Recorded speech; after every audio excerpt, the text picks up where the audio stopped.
Guys, papunta kami ngayon ng Sea of Clouds dito sa may Baybay.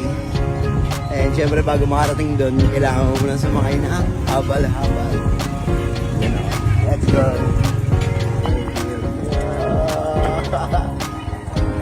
Ganda. Kabayo? Akyat? Kaya. Hi, good morning! Wow! Guys, ito yung Baybay Leyte. Siyempre, dito yung mga Sea of Clouds. Ang sarap ng kape na ito. Sabi nyo nyo yung sky cafe. Tapos, habang nagkakape kayo yung view mo. Sobrang nakaka-relax tong lugar na to.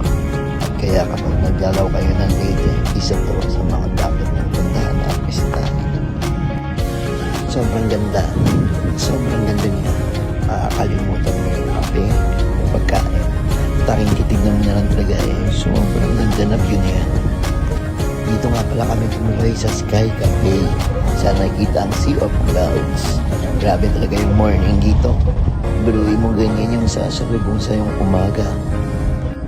Tapos sasamahan mo palang isang mainit na kape at masarap na pagkain. Wow, para ka nasa heaven. Perfect na perfect. So sa mga taga Maynila na madadaan ng Baybay Leyte, isa to sa mga dapat yung bisitahin. Isa sa mga hindi nyo dapat palagpasin